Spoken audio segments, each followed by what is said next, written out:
पुढील कार्यक्रम प्रसारित करणारे आहेत जॉयसमेर मिनिस्ट्रीचे मित्र आणि भागीदार.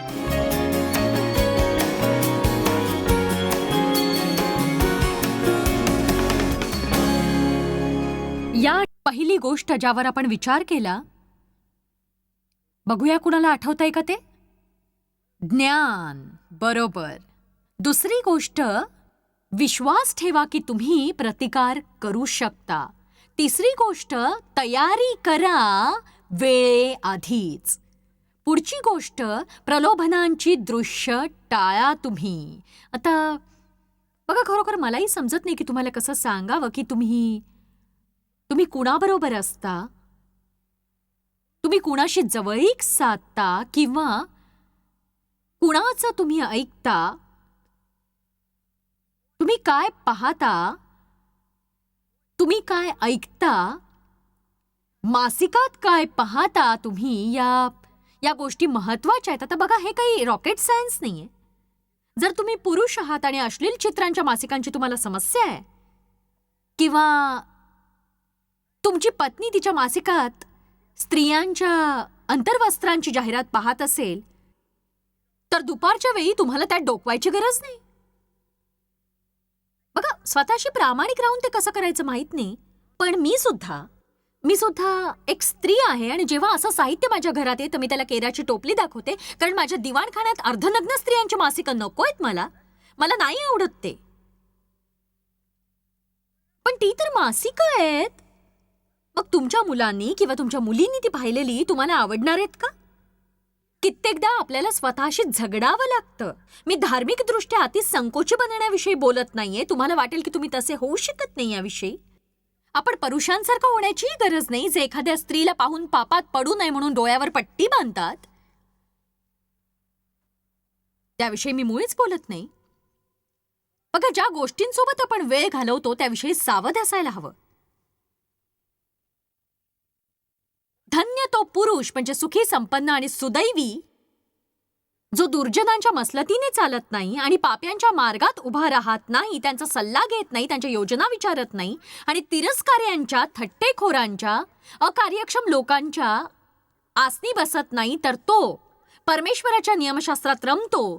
तो दिवस रात्र नियमशास्त्राचं ध्यान करतो. मला एक सांगायचंय माझ्या लाडक्या प्रियजनांनो,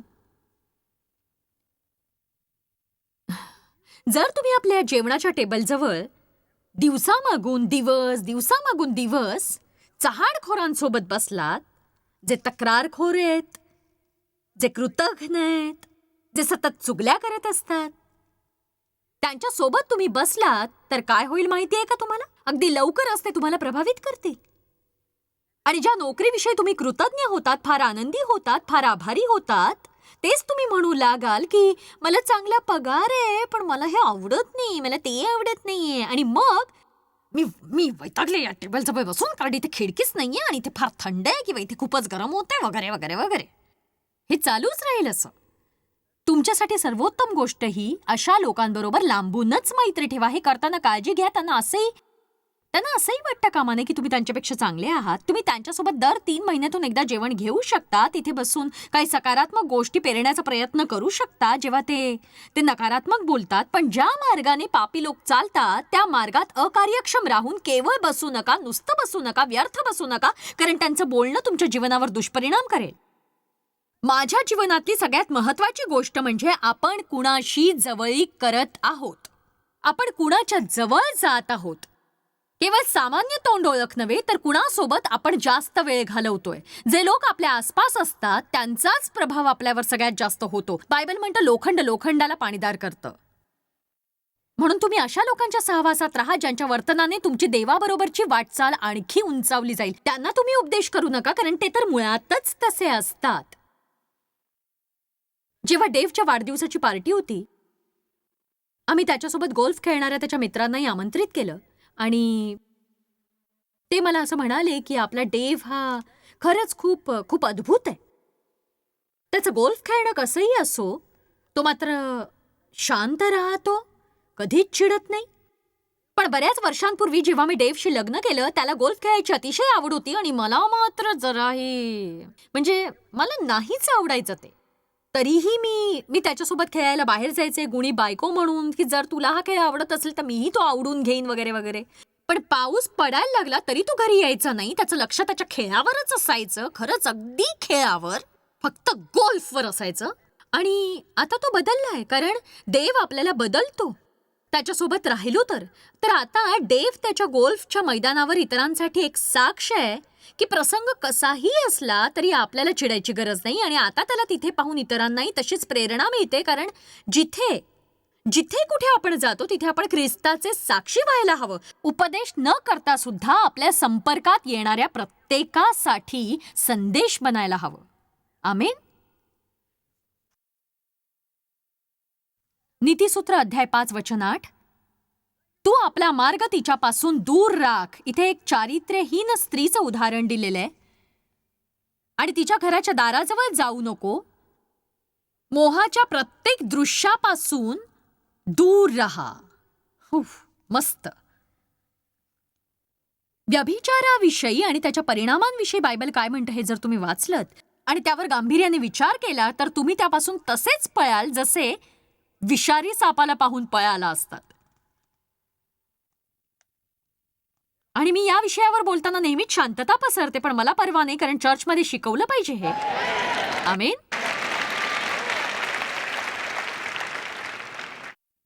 43 वर्षांपासून मी त्याच पुरुषासोबत राहते आणि मला दुसऱ्या कुठल्याही पुरुषाची गरज मुळीच नाहीये.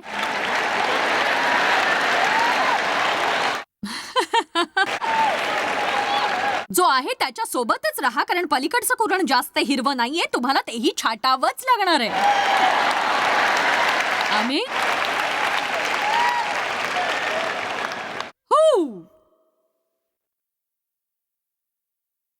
मोहाच्या प्रत्येक दृश्यापासून दूर राहा, कारण नीतिसूत्रामध्ये बायबल म्हणतं जेव्हा एखादा पुरुष व्यभिचाराच्या पापात स्वतःला गुंतवून घेतो, हाच नियम स्त्रियांनाही लागू आहे, तेव्हा तो स्वतःच्या जीवाचा नाश करतो. आता मी असं म्हणत नाही तुम्ही अशा प्रकारच्या पापातून सावरू शकत नाही. या विषयावर बोलत असताना मला हे जाणीव आहे की टीव्हीवरून पाहणारे लाखो लोक असे असतील जे आपल्या जीवनात ही चूक करून बसलेत, या चुकीतून बाहेर पडण्याच्या प्रक्रियेत आहेत. ठीक आहे,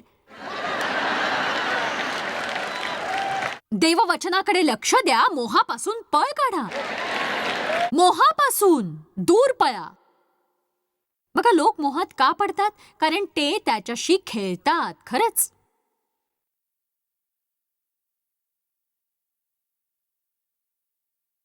आता मी काहीच करणार नाही, मी फक्त त्याबद्दल विचार करीन. तुमच्या विचारांना जिंकल्याशिवाय तुम्ही पापाला जिंकू शकणार नाही. आमेन. मला एक तरुण आठवतोय जो आमच्या ऑफिसमधल्या एका मुलीसाठी रोज सकाळी डोनट्स घेऊन यायचा. 1.5 आठवड्यानंतर मी त्यामध्ये लक्ष घालायचं असं ठरवलं. मी त्याला म्हटलं, एकतर तू सगळ्यांसाठी डोनट्स आणत जा, नाहीतर तू मुळीच आणू नकोस.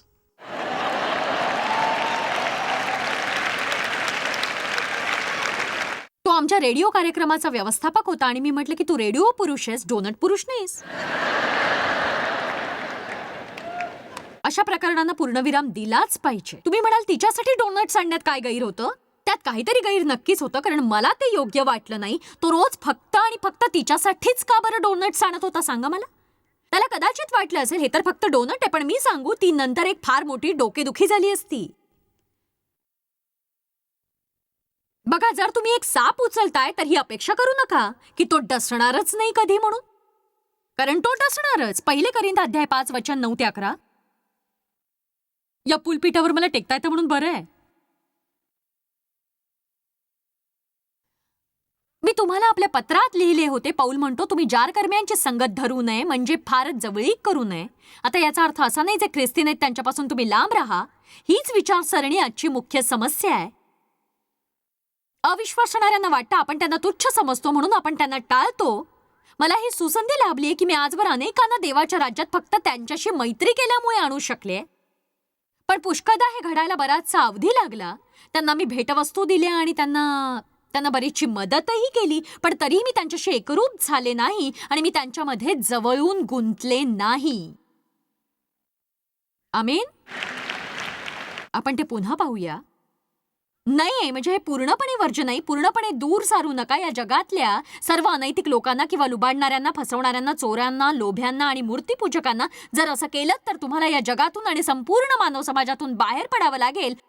पण मी तुम्हाला लिहितो की संगत धरू नये. आता हे पचायला कठीण जातं, परंतु मी तुम्हास लिहितो की भाऊ म्हटलेला असा कोणी ख्रिस्ती जर जारकर्मी, लोभी किंवा मद्यपी किंवा मूर्तीपूजक, म्हणजे ज्याने आपल्या जीवनातलं देवाचं स्थान इतर गोष्टींना बहाल केलंय, किंवा हरण करणारा किंवा निंदक, म्हणजे जो मूर्खपणाच्या गोष्टी बोलतो, शिव्या देतो, शाप देतो, निंदा करतो, असा तो असला तर तशाची संगत मुळीच धरू नये. अशा प्रकारच्या माणसाबरोबर तुम्ही काही खाऊ देखील नये. अशा प्रकारच्या माणसाबरोबर तुम्ही काही खाऊ देखील नये. काहीही नाही.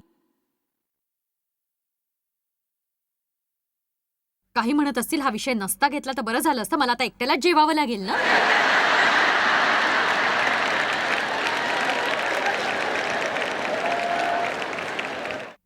आपण काय केलं पाहिजे सांगू का? आपण प्रीतीने खरं बोलायला हवं. जर तुम्ही एखाद्या ख्रिस्ती भाऊ किंवा बहिणीसोबत असाल, त्याचं वर्तन वाईट असेल, खरोखरच खूपच वाईट, आणि तुमची त्यांच्यावर प्रीती असेल, प्रीतीने तुम्ही त्यांना सांगा की बघा, अशा प्रकारे वागून तुम्ही स्वतःलाच दुखावताय. देव चांगला आहे आणि तो आपल्यावर प्रीती करतो. मला इथे तुमच्यासोबत बसून इतरांविषयीच्या तक्रारी ऐकायच्या नाहीत, आणि जर तुम्ही तसं केलं यापुढे मला तुमच्यासोबत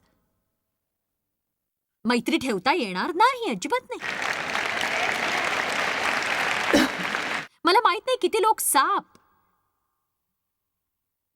ठेवून घेतात कारण त्यांना त्याला दुखवायचं नसतं.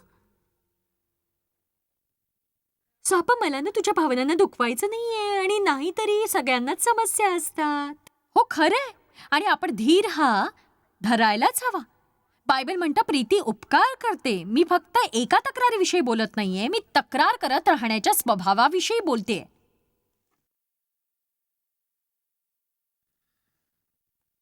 किती जण अशा व्यक्तीला ओळखतात जी नेहमी तक्रार करते, अगदी नेहमीच, सदान कदा. तर मग नीट ऐका. तुम्ही त्यांना हे सांगा की तुम्हाला असलं काही ऐकायचं नाहीये. जर त्यांनी हे असंच चालू ठेवलं तर त्यांना तुम्हाला गमवावं लागेल.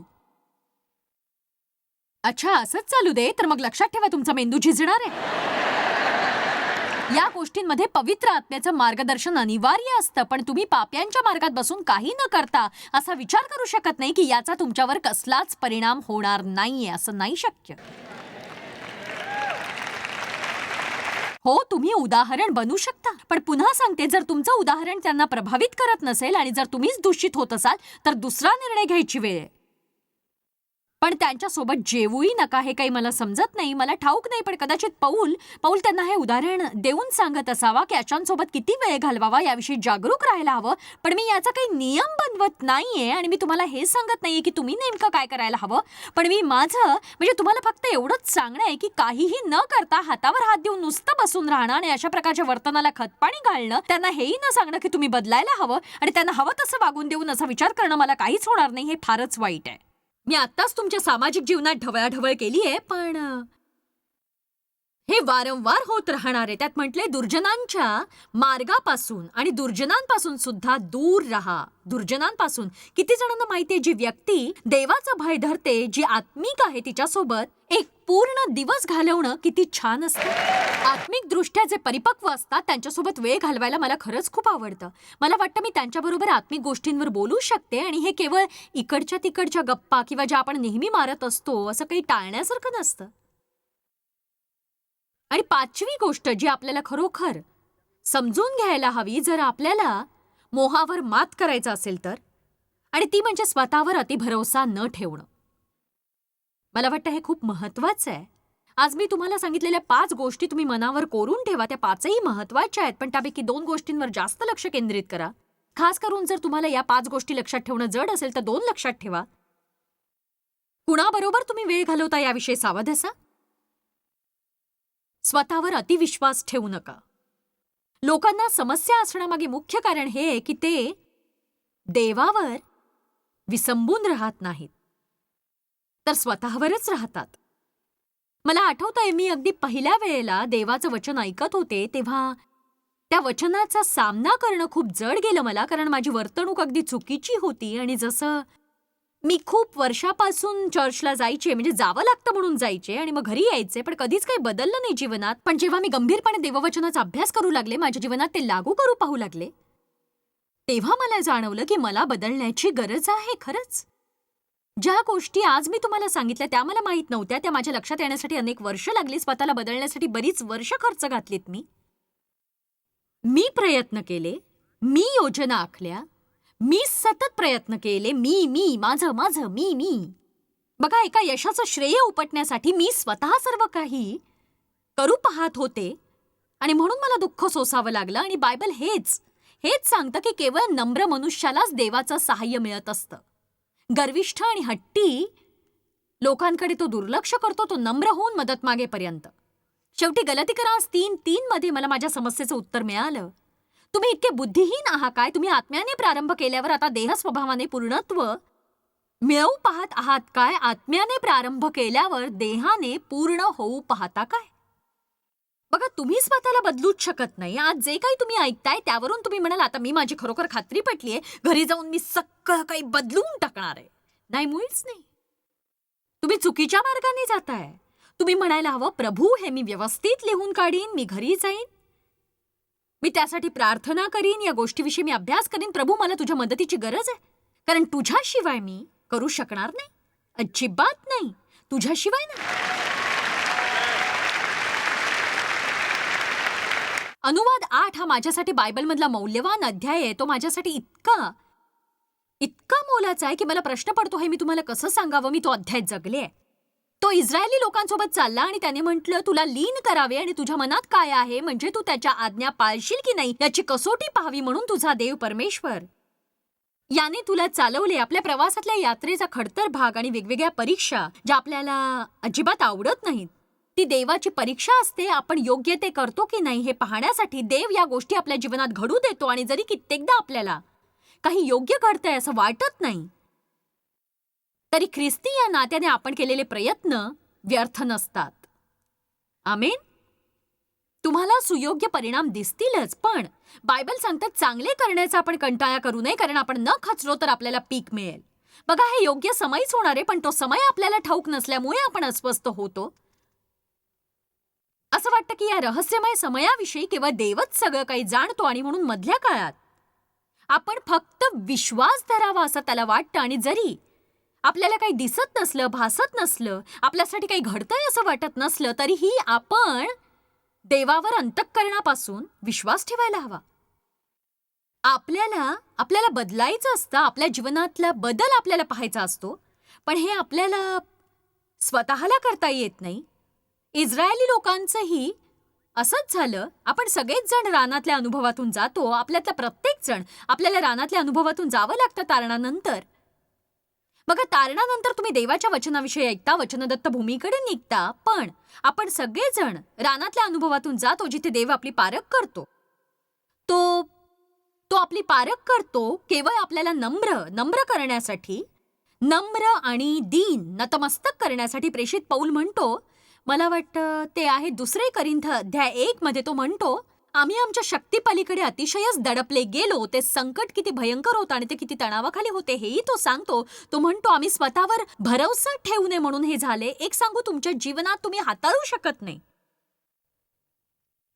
तुमच्या जीवनात तुम्ही हाताळू शकत नाही अशा गोष्टी घडणं केव्हाही चांगलंच. एका गोष्टीची आपल्याला जाणीव नसते, सगळं काही आपल्या हाताळण्या पलीकडचं असतं. आपल्याला ते समजत नाही. आज माझं इथे येणं आणि मग जाणं, सभा यशस्वी होणं, हे सगळं काही माझ्यासाठी अगदी अशक्य आहे खरंच. पण जॉयस, हे कठीण नको वाटायला. हे तर तू हजारो वेळा केलंस आत्तापर्यंत. हो, मी केलंय, पण माझ्या मते असा विचारही मनात आणणं जगातली भयंकर गोष्ट आहे. हरकत नाही, हे मी यापूर्वी ते केलंय. तयारीची गरज नाही, प्रार्थनेची गरज नाही, अभ्यासाची गरज नाही, जाऊन बोलायचे blah blah blah blah blah. पतनाचा मोठा धोका आपण अशक्त असताना नव्हे, तर तो असतो आपण सशक्त असताना.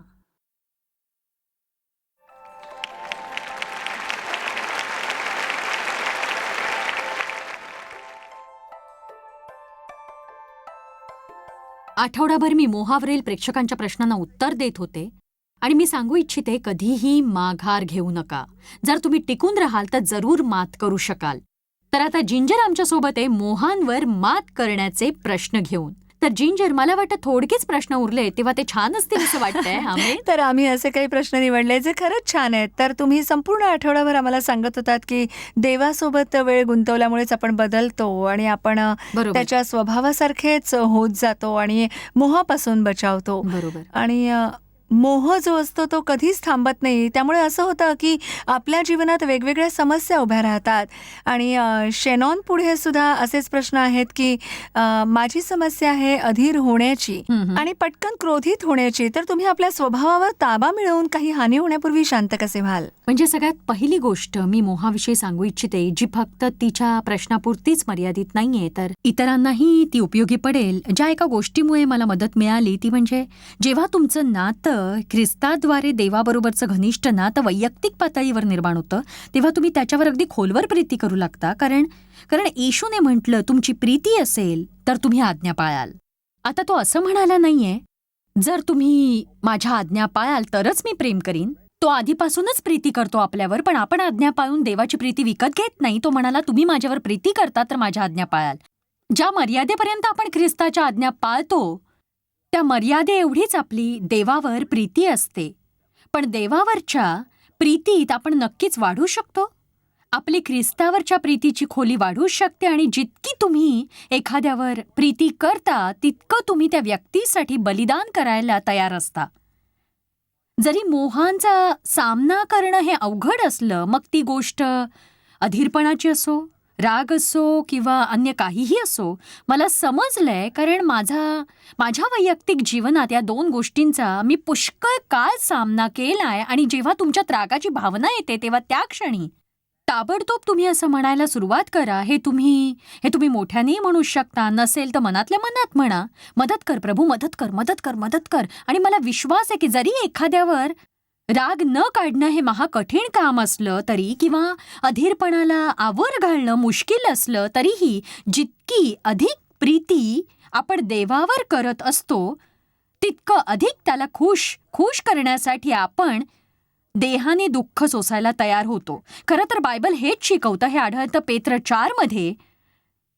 तुम्ही बायबलमधून पटकन काढून हे वचन वाचा.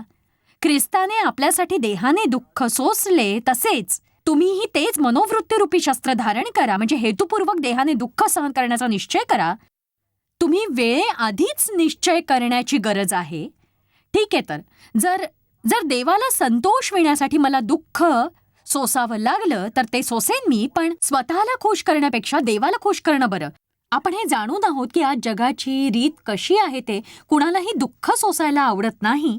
शक्य होईल तितक्या मार्गांनी प्रकारांनी आपण ते दूर ठेवू पाहतो. जराही असुविधा असली की आपलं सुरू होतं की हे खरंच खूप कठीण आहे, इतका मोठा गड चढायचा आहे, लिफ्ट आहे का पायऱ्यांनीच जावं लागणार आहे, एस्केलेटर असलं तर बिघडलं कुठे, आज लिफ्ट फास्ट का नाहीये. बघा, या सगळ्या गोष्टींची आपल्याला चटक लागली आहे आणि म्हणूनच देवाबरोबरच्या नात्यावरही याचा परिणाम होतो की आपल्याला काहीच दुःख नकोय. म्हणून पेत्र म्हणतो, तुम्ही आपली मनरूपी कंबर बांधून म्हणा, देवाला संतोष मिळण्यासाठी मला दुःख सोसावं लागलं तरी मी सोसीन. ज्या देहाने दुःख सोसले तो पापापासून निवृत्त झालाय. म्हणजे त्याने स्वतःला संतोष मिळणे हेतुपूर्वक सोडलाय आणि आता तो देवाला प्रसन्न करत आहे.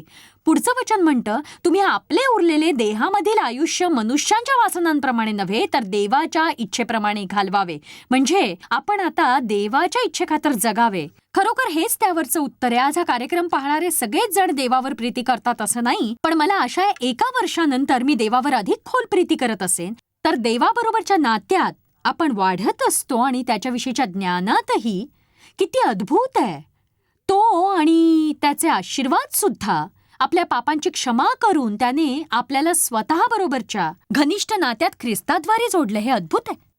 बघा, ही अशी वचन आहे जी आपल्याला आवडत नाहीत आणि दुःख सहन आणि समर्पण याविषयी शिकवतात. मला चांगलं आठवतंय की मी प्रार्थना करायचे की प्रभू, माझी इच्छा माझ्यातून काढून टाक आणि हे सगळं काही सोपं करून टाक.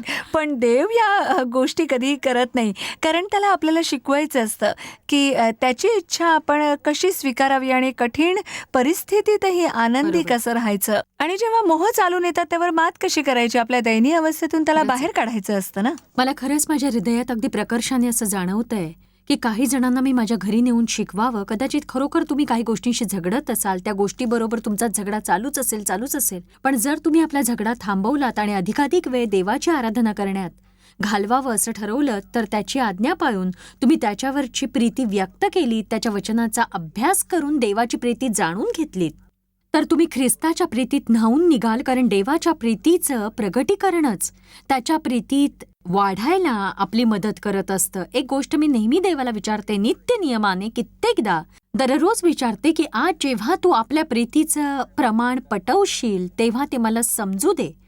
कारण देव काय करतो हे फक्त मला ऐकूनच जाणायचं नाही, तर तू किती अद्भुत आहेस ते मला अनुभवायचं आहे. तुझी प्रीती मला चाखायची आहे. तर आजच्या दिवसाच्या कार्यक्रमाची सांगता गोड करण्यासाठी मी एवढंच म्हणेन की हो, मी मोहाला आता रोखणारच आहे, पण मी ते देहाच्या बळावर करणार नाही.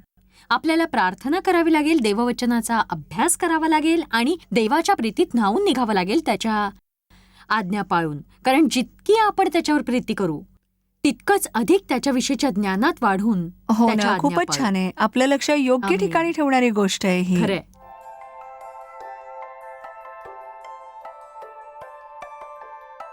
जॉयस्मायर मिनिस्ट्रीज करता तुम्ही खूप मौल्यवान आहात. आम्हाला तुमचं कौतुक आहे आणि जगभरामध्ये हे सेवा कार्य शक्य करण्याकरता आम्ही आमच्या मित्रांचे आणि पार्टनर्सचे आभारी आहोत.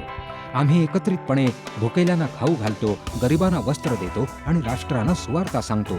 तुमच्या प्रार्थनेच्या विनंती करता आमच्याविषयी आणखी माहिती मिळवा. जॉयसच्या कॉन्फरन्सच्या तारखा पहा आणि ख्रिस्ताची प्रीती जगभरामध्ये पसरवण्याकरता आमचे सहभागी व्हा. याचा सर्व खर्च जॉयस्मॅक मिनिस्ट्रीचे मित्र आणि भागीदार करत आहेत.